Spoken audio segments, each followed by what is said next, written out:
Hi hello friends.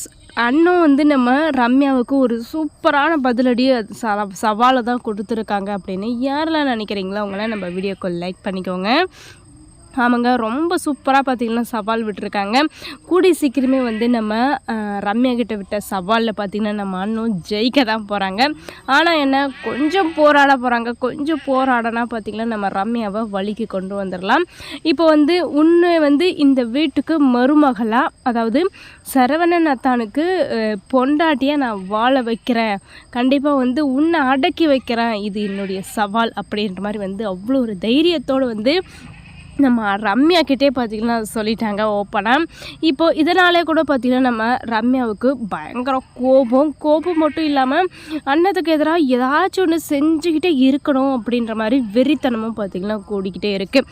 இப்போது முதல்ல பார்த்திங்கன்னா பால் காய்ச்சி நீ தான் கொடுக்கணும், அது வந்து எந்த திசையில் போகுதோ அந்த திசையில் போகணும்னா வந்து கிழக்கு திசையில் போனால் ரொம்ப சூப்பராக இருக்கும், விசேஷம் நடக்கும் அப்படின்ற மாதிரி வந்து நம்ம செண்பகவல்லி பார்த்திங்கன்னா அவ்வளோ ஒரு ஆர்வத்தோடு காத்துக்கிட்டு இருக்காங்க. ஆனால் இவங்களுடைய முகத்துலலாம் கறி பூசணும் அப்படின்றதுக்காக அந்த பாலில் பார்த்திங்கன்னா எலுமிச்சை பழத்தை புழிஞ்சு விட்டுருக்காங்க. இப்போது அந்த பால் என்ன பண்ணும், திரிஞ்சு போகும், கெட்டு போன மாதிரி ஆகும். இப்போது இதனால் அபசுகனமாக இருக்கே, இது எல்லாம் தப்பாக படுது, இது எல்லாம் வந்து அன்னத்துடைய வேலையாக தான் இருக்கும் அப்படின்ற மாதிரி வந்து செண்பகவல்லி பார்த்திங்கன்னா சொல்லுவாங்க. அப்படின்ற மாதிரி எதிர்பார்ப்போடு தான் வந்து நம்ம ரம்யா இப்படி ஒரு காரியத்தை செஞ்சுருக்காங்க. நல்ல வேலை பார்த்திங்கன்னா அண்ணன் பார்த்திங்கன்னா அடுப்பாண்டை இருக்காங்க, நம்ம ரம்யா வெளியில் வந்துட்டாங்க. உடனடியாக வந்து இப்படிப்பட்ட தில்லுமல் வேலையை பற்றிலாம் கண்டுபிடிச்சது மட்டும் இல்லை, அந்த பாலை எடுத்து கொட்டிட்டு அப்படியே பார்த்திங்கன்னா ஒரு ஃப்ரெஷ்ஷான பாலை காய்ச்சிடுறாங்க. இப்போது நம்ம ரம்யாவால் என்ன பண்ண முடியும், எல்லாருக்கும் பால் காய்ச்சி எடுத்துகிட்டு வந்து கொடுக்க தான் முடியும், வேறு வழி இல்லை. அதுலேயும் பார்த்திங்கன்னா ரம்யா தான் யார் அப்படின்ற விஷயத்த வந்து காமிக்கிறாங்கங்க. இதில் தாங்க பெரிய விஷயமே காத்துக்கிட்டு இருக்கு. ஏன்னா எல்லாருக்குமே பார்த்திங்கன்னா பால் வந்து பொறுமையாக கொடுத்துட்டு அன்பாக கொடுத்துட்டு நம்ம கார்த்திக்கும் வாத்தியாருக்கும் பார்த்திங்கன்னா அப்படியே டேபிள் மேலே வச்சுட்டு கால் மேலே கால் போட்டு அவ்வளோ ஒரு தைரியத்தோடு உக்காந்துக்கிட்டு இருக்காங்க. ஏன் அவங்களுக்கு கை இல்லையா, எடுத்து குடிக்க மாட்டாங்களா, வேணும்னா அவங்களே எடுத்து குடிச்சிக்கிட்டோம் அப்படின்ற மாதிரி திமிராக பேசிக்கிட்டு இருக்காங்க.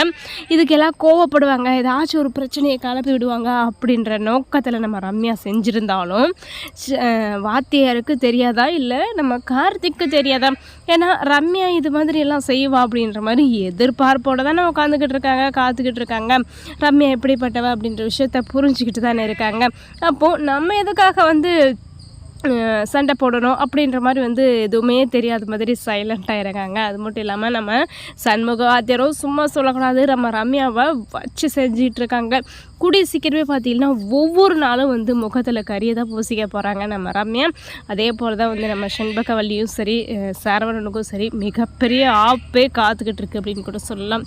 ஏன்னா இப்போ வந்து நம்ம சரவணன் கூட பார்த்திங்கன்னா புரிஞ்சுக்கலாம், ஏன்னா ரம்யா வந்து கல்யாணம் பண்ணிக்கிறது எதுக்காக அப்படின்ற மாதிரி வந்து இப்போவாவது வந்து நம்ம சரவணனுக்கு புரியணும். உடனே பார்த்திங்கன்னா நம்ம செண்பகவல்லிக்கும் வந்து ஒரு பெரிய பேராசை, என்ன முதல்ல வந்து என் ரம்யாவுடைய வயிற்றில் தான் வந்து என்னுடைய வம்சம் வந்து வளரணும், என்னுடைய பேரம்பேத்தி வந்து வளரணும், அண்ணன் வந்து ஒரு வெட்டி பொண்ணு அப்படின்ற மாதிரி வந்து நம்ம செண்பகவல்லியுடைய எதிர்பார்ப்பு மிகவும் பெருசாக இருக்குது.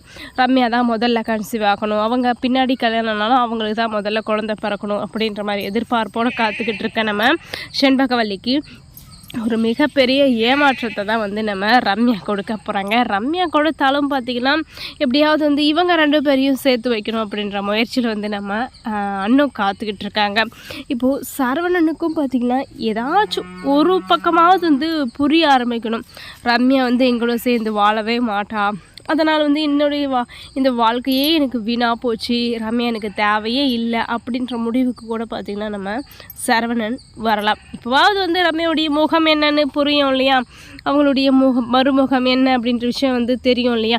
அதையும் பார்த்திங்கன்னா எதுவுமே யோசிக்காமல் தம்மா என்ன சொல்கிறாங்களோ, அதாவது நம்ம செண்பகவல்லி என்ன சொல்கிறாங்களோ அதுக்கு பூம் மாடு மாதிரி தலையாடிக்கிட்டு இன்னமும் வந்து அப்படியே தான் இருக்காங்க. இவங்க எப்போவுமே திருந்த போகிறதில்ல, புரிஞ்சுக்கவும் போகிறதில்ல அப்படின்ற விஷயம் நல்லாவே புரியுது. ஒவ்வொரு நாளும் பார்த்திங்கன்னா நம்ம ரம்யா சரவணனை சமாளிக்க போகிறாங்க.